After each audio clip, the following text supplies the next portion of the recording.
बोलने का मौका दिया।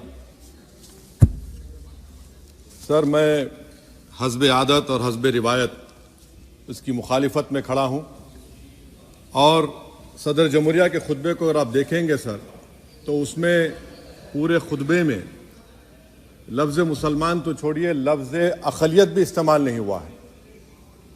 और मैं बड़ी जिम्मेदारी के साथ आपके सामने अर्ज़ कर रहा हूँ कि भारत में 14% मुसलमान जो आबादी के लिहाज से 17 करोड़ आते हैं, वो आज पिछले 10 साल में नरेंद्र मोदी की सरकार में अपने आप को एक गैर यकीनी कैफियत में पाते हैं, अपने सोचते हैं कि हमारी शनाख्त को ख़तरा है, हमारे वजूद को ख़तरा है।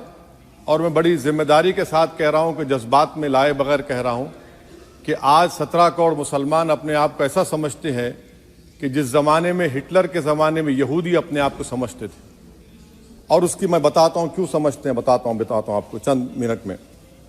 सर, मिसाल के तौर पर आप देखिए खुतबे सदारत के हिस्से तहरीर का 32वां पैराग्राफ, 32 पैराग्राफ में ड्रॉप आउट रेट का जिक्र हुआ, स्कूलों में इंदराज यानी एनरोलमेंट का जिक्र हुआ, एससीज का नाम लिया गया, एसटीज का नाम लिया गया, ओबीसीज का नाम लिया गया, लफ्ज़ अक़लियत का नाम नहीं लिया गया, मुसलमान तो छोड़िए।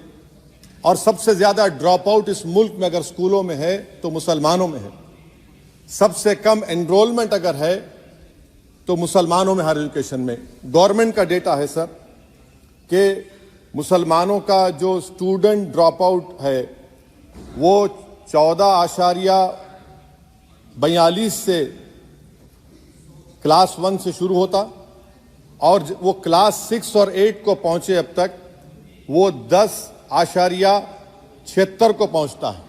ये गवर्नमेंट का डेटा है, यानी क्लास 1 से क्लास 6 से 8 तक ये हाल है। आपने क्या किया सर इस बजट में? प्री मैट्रिक स्कॉलरशिप को सिर्फ 9th क्लास तक महदूद कर दिया और इसमें आपने पैसे कम कर दिए प्री मैट्रिक स्कॉलरशिप में। और सर 2022-23 का बजट आप देखिए, 5026 करोड़ रुपए दिए गए थे, जिसमें से सिर्फ 663 करोड़ इस्तेमाल हुए। अब आप आ जाइए सर, AISHE का डेटा है कि हायर एजुकेशन में मुसलमानों का 8.5 ड्रॉप आउट रेट हुआ है।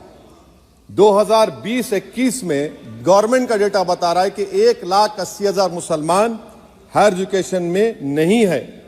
प्री मैट्रिक स्कॉलरशिप को आपने 423 करोड़ था, उसको आपने इस साल 326 कर दिया। मौन आज़ाद फेलोशिप को 45 करोड़ कर दिया। MCM जो 44 करोड़ था 33 करोड़ कर दिया। बताइए, जो सबसे ज्यादा जिसका कम्युनिटी का ड्रॉप आउट रेट है और जो हायर एजुकेशन नहीं, उससे आप ये बर्ताव करते हैं।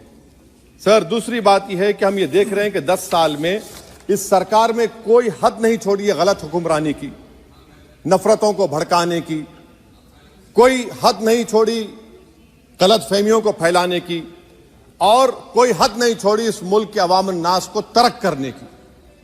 इस 10 साल में हमने क्या देखा सर? जमहूरियत हमारे वतन अजीज की को बचाना बहुत जरूरी है, ये गरीबों के लिए और कमजोरों की एक बहुत बड़ी ताकत है। मगर 10 साल में, 9.5 साल में क्या हुआ? सिर्फ एक शख्स को मजबूत कर दिया गया, एक मजहब को मजबूत कर दिया गया, एक आइडियोलॉजी, एक नजरिए को मजबूत कर दिया गया, एक शनाख्त को सब शनाख्त के आगे दूसरी शनाख्तों को मिटाने की कोशिश की गई, एक जबान को मजबूत कर दिया गया। तो हमारी जमहूरियत तो खोखली हो चुकी है। और सर, कोई भी हुकूमत और पार्टी सिर्फ जबर और इस्तेसाल पर कायम नहीं रह सकती है सर। दूसरा पॉइंट सर जो मैं आपके सामने अर्ज करना चाह रहा हूं, CAA के कानून के ताल्लुक से मरकजी एक वजीर ने अखबार में बयान दिया कि हम 8 दिन में करने वाले हैं। आप 8 दिन में करेंगे, 8 दिन में एहतजाज शुरू होगा मुल्क के कोने कोने में। आप CAA को मजहब से खत्म कर दीजिए, मजहब से जोड़ेंगे तो आपका इरादा बुरा है। आप भारत की अक़लियतों को, भारत के मुसलमानों को, दलितों को आप परेशान करने का आपका इरादा है। सर दूसरी बात यह है कि CAA के खिलाफ क्यों हम हैं? क्योंकि सीमांचल के मुसलमान को आप बांग्लादेशी कहते हैं। कोई मिनिस्टर मुझे कहता है कि घुसपैठी है, रोहिंग्या है। तो CAA को मजहब से जोड़ना गलत था, उसको निकालिए। मगर हमारे देश के प्रधानमंत्री सर, वतन अजीज के वजीर आजम, मैं बड़ी जिम्मेदारी के साथ कह रहा हूं कि मैं अपने बचपने में जब हिस्ट्री पढ़ता था तो मैंने एक स्टैचू की फोटो देखी थी, प्रीस्ट किंग ऑफ मोहनजोदारो। ऐसा लगता है कि वैसा ही लग रहा है कि प्रधानमंत्री नहीं है बल्कि पुजारी सम्राट बन चुके हैं वो। और मैं क्यों कह रहा हूं कि हमारे सदर जमहूरिया ने कहा था कि 22 जनवरी एक तारीखी दिन है, बिल्कुल तारीखी दिन है। 22 जनवरी की बुनियाद 6 दिसंबर 92 को रखी गई। 22 जनवरी की बुनियाद 86 में ताले खोलकर रखी गई। 22 जनवरी की बुनियाद जीबी पंत ने रखी थी, इसीलिए तारीखी दिन है। और तारीखी दिन इसलिए भी है कि सर इसी ऐवान में 16 दिसंबर 1992 को हमने एक रेजोल्यूशन पास किया था। आप बताइए कि आज इस मुल्क में चाहे कोई सेकुलर पार्टी का हो या जो भी हो, वाले सब सेकुलर है, बुरा मैं हूं, किसी में हिम्मत नहीं है कि 6 दिसंबर की बात की जाए। और वो तारीखी दिन इसलिए भी है सर, इंसाफ करने वालों में एक NCLT के चेयरमैन, एक गवर्नर और एक नामजद शुदा रुकने पार्लियामेंट बैठे हुए थे। अब आप बताइए मेरे पास बचा क्या है? बचा यह है कि आर्टिकल 32 बचा है जिसको बाबा साहब अम्बेडकर ने दिया। आज मुल्क के 17 करोड़ मुसलमान भारत के वजीर आजम पर एतमाद भरोसा नहीं करते, बिल्कुल नहीं करते, बता रहा हूं, खुल के कह रहा हूं। अगर आप आर्टिकल 32 का ड्यू प्रोसेस ही खत्म कर देंगे तो फिर मेरे पास क्या बचेगा सर? क्या बचेगा? मैं तो यहां खड़े होकर वो सुप्रीम कोर्ट के मायानाज बेबाक वकील दुष्यंत दवे की तरह तो नहीं कह सकता। मुझे आज भी रूल ऑफ लॉ में भरोसा है, मुझे आज भी कानून पर, संविधान पर भरोसा है, मगर ड्यू प्रोसेस तो फॉलो होना चाहिए। ड्यू प्रोसेस फॉलो नहीं हो रहा। एक तारीखी दिन 22 जनवरी था, एक तारीखी दिन 31 जनवरी था। सर रात के अंधेरे में अपील किए बगैर आप आरे लेकर रास्ता खोल देते हैं। क्या पैगाम दे रहे हैं सर? 600 साल की मेहरौली की मस्जिद को बगैर को नोटिस दिए आपने डिमोलिश कर दिया। मैं जिम्मेदारी के साथ कह रहा हूं कि भारत के प्रधानमंत्री और उनकी सरकार भारत के मुसलमानों से उनकी शनाख्त को छीनना चाहते हैं। ख्वाजा अजमेरी के आस्थाने पर चादर बिछाइए, मगर आप जो चादर मुझसे छीनना चाह रहे हैं मेरी मस्जिद है। आप हर मस्जिद को छीनना चाहते हैं। आप बताइए 17 करोड़ मुसलमानों को क्या पैगाम दे रहे हैं आप कि आप हर मस्जिद को छीन लेंगे मुझसे? फिर मेरा वजूद किस माने रखता है? मेरा शनाख्त क्या माने रखता है? रूल ऑफ लॉ क्या माने? अच्छा 1991 के प्लेसेस ऑफ वर्शिप एक्ट पर क्यों नहीं बोलते आप लोग? आप उस पर कायम है नहीं है। आप 500 साल की बात करते, मैं आपसे कहता हूं भाई 500 साल पे मत जाइए, बौद्ध पे जाइए, जैनिज्म पे जाइए, शैविज्म पे जाइए, कहां रुकेंगे? अरे इस देश को आजादी मिली 47 में, संविधान मिला हमको बाबा साहब अम्बेडकर का बराबरी का। उससे पहले तो राजा रजवाड़े थे, जमहूरियत नहीं थी, लोकतंत्र नहीं था, मगर आप उसको उस बारे में लेके जाते। अरे 500 साल आगे क्या होगा बताइए? आप किसी एक सिविलाइजेशन, सर अंग्रेजी में किसी ने कहा था civilization can not be rewritten by hatred, history can not be corrected by demolition. आप ये नहीं कर सकते। और मैं उम्मीद करता हूं कि जब मौर्रिख तारीख लिखेगा, नरेंद्र मोदी इस मुल्क में तारीख लिखना चाहते हैं। क्या तारीख लिखना चाहते हैं? कि मैंने इस देश को, गांधी अंबेडकर के देश को मैंने हिंदू राष्ट्र बना दिया। मैं उम्मीद करता हूं कि हमारे भारत के हमारे हिंदू भाई देश के प्रधानमंत्री की सोच को नाकाम करेंगे। उन पर है, अब देखते हैं क्या होता है। सर नेबरहुड फर्स्ट की पॉलिसी है। नेबरहुड फर्स्ट क्या हो रहा है सर?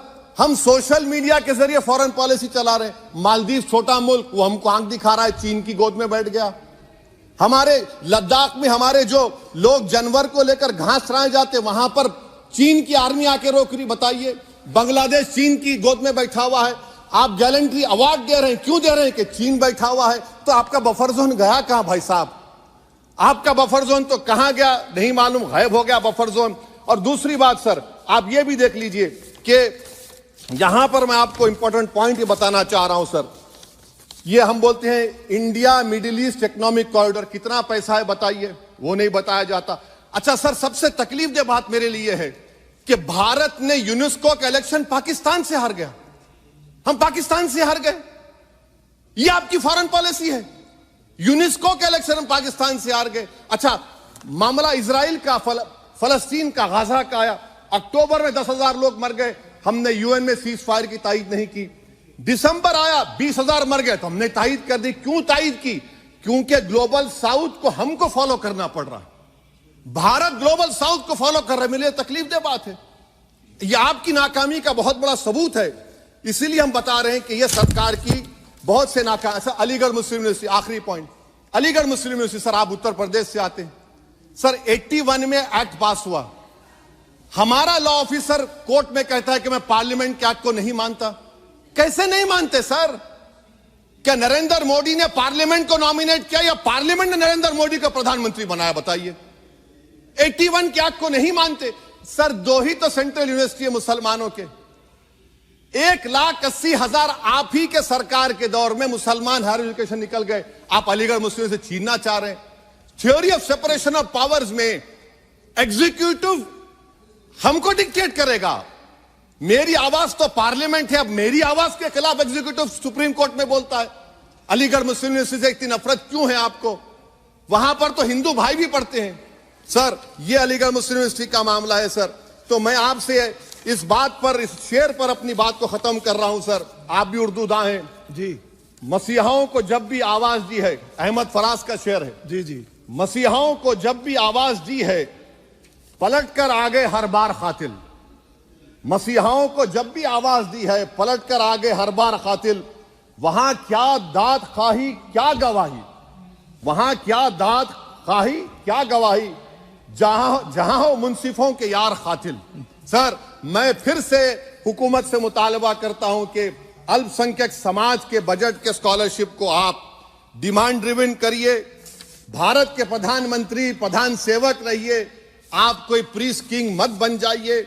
आप जीतेंगे, कौन जीतेंगे देश तय करेगा। मगर याद रखिए, 17 करोड़ मुसलमान आज गम और गुस्से में हैं और इस बात को महसूस कर रहे हैं, इस बात को महसूस कर रहे हैं कि प्रधानमंत्री को हम नोट नहीं दिए मगर हमारा प्रधानमंत्री है। आखिर ये प्रधानमंत्री 17 करोड़ मुसलमानों की उनकी शनाख्त को कैसे मिटा रहे हैं, कैसे उनको आप मार्जिनलाइज कर रहे हैं। इसीलिए सर, मैं उम्मीद करता हूं कि हमारे सेक्युलरिज्म जो है, वो मैं पॉलिटिकल सेक्युलरिज्म कभी नहीं माना। जो सेक्युलरिज्म संविधान में लिखा गया उसकी हिफाजत करेंगे। मुल्क अहम है, वरना याद रखिए, आप चुनाव जीते हैं हारे, मगर अगर आप 17 करोड़ एक जनता को आप गैर यकीनी कैफियत पैदा कर देंगे, ये देश के हित में नहीं होगा।